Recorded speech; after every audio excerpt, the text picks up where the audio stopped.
Peuple togolais, chères militantes et militants, sympathisantes et sympathisants, amis et partenaires, le Comité d'action pour le renouveau CAR, fidèle à son engagement pour la démocratie, la justice, la stabilité et la souveraineté du peuple togolais, fait en ce jour sa rentrée politique. Cette rentrée est pour nous l'occasion de réaffirmer nos idéaux, de conforter notre engagement, de dresser le bilan de la situation nationale et de tracer des perspectives pour l'avenir de notre pays. Nos devanciers dans la lutte pour les libertés nous ont légué une mission claire: défendre la liberté, instaurer la démocratie véritable et garantir au peuple togolais la dignité qui lui est due.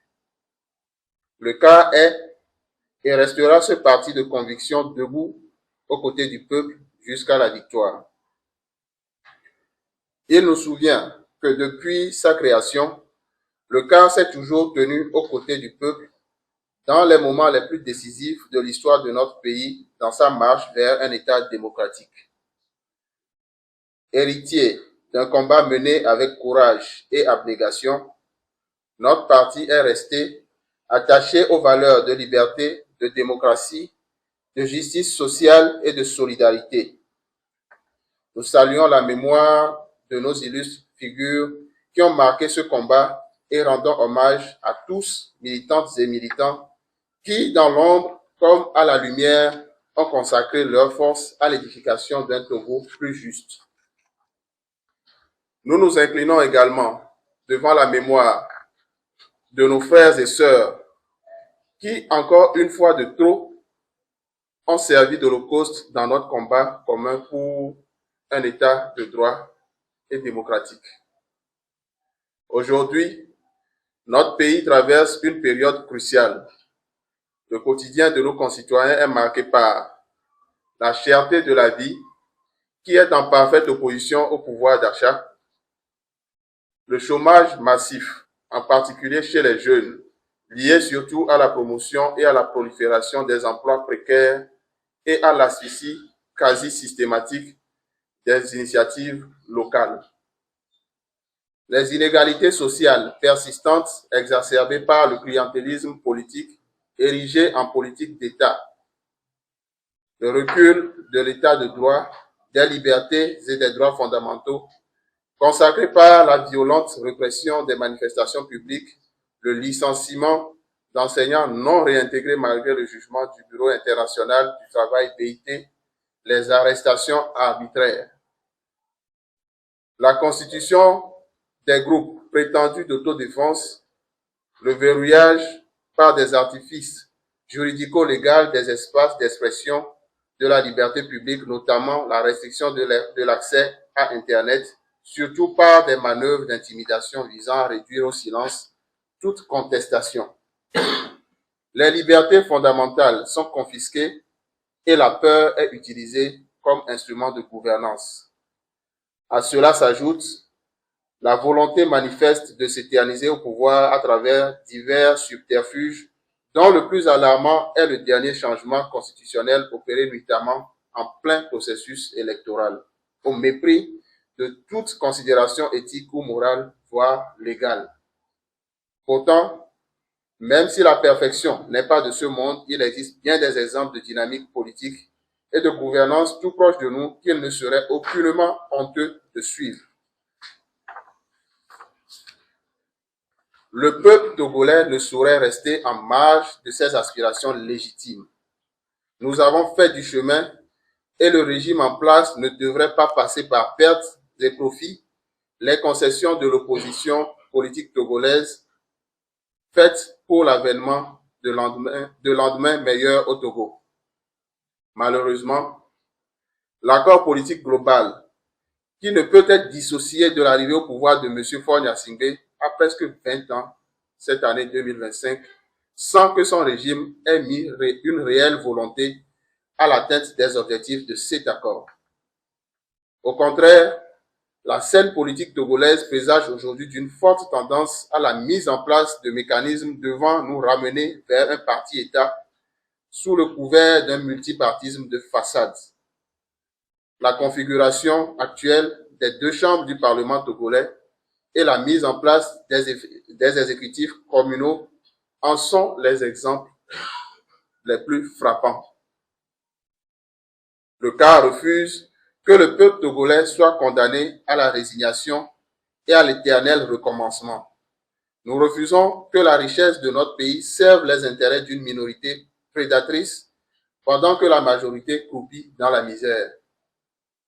Face à ces défis, le CAR réitère l'obligation d'une vraie refondation de la République et réaffirme pour cela sa détermination à œuvrer pour le déverrouillage des institutions de la République qui gagnerait à favoriser l'éclosion des concitoyens de qualité, des citoyens de qualité pour leur animation. La création d'un cadre vrai et sincère de gestion participative de la gouvernance au Togo par l'initiation d'une assise nationale devant nous conduire à la cogestion du pays. La construction de la démocratie et de l'état de droit au Togo par la lutte pour des élections libres, équitables et transparentes.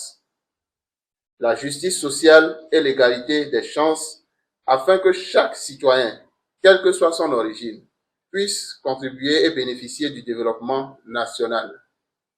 La lutte contre la corruption et la mauvaise gouvernance qui mine la confiance du peuple et freine le progrès économique. La promotion de la jeunesse et de l'emploi, car aucun avenir ne peut se bâtir en laissant la majorité de notre population sans perspective.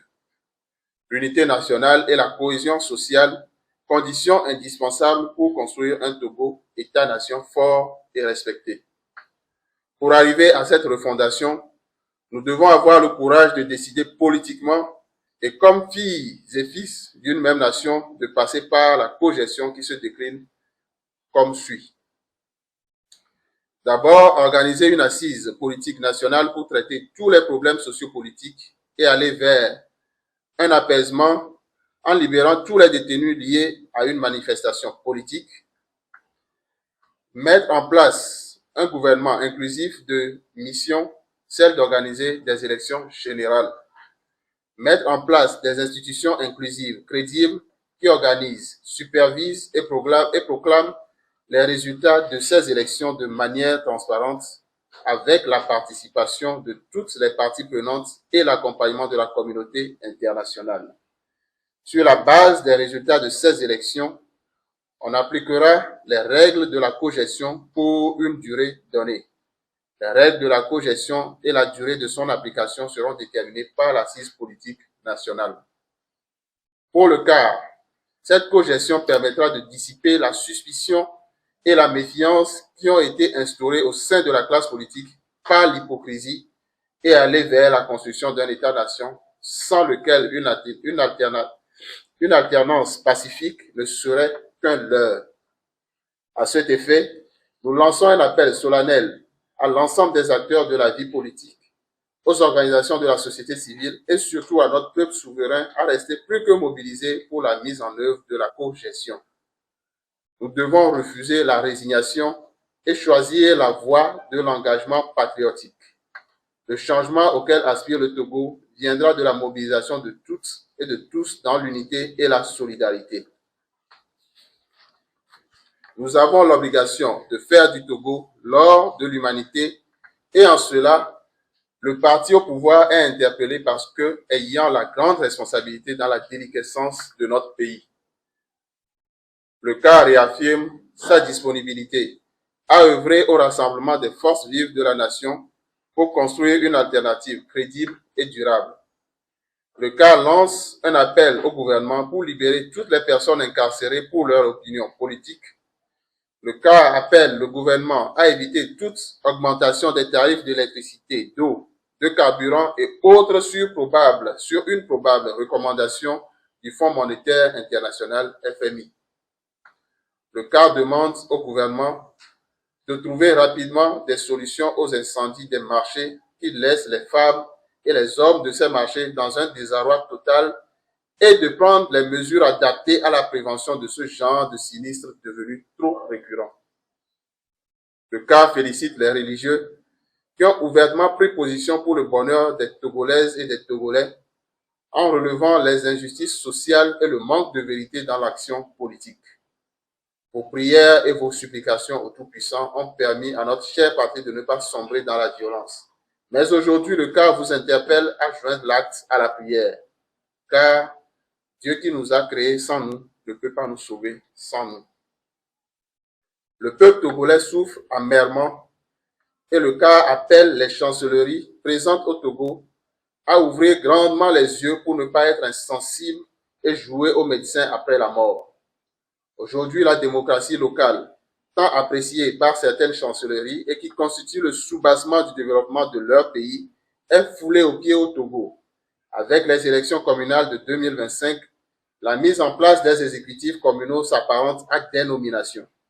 Nous souhaiterions que votre collaboration avec le Togo apporte le bien-être aux populations.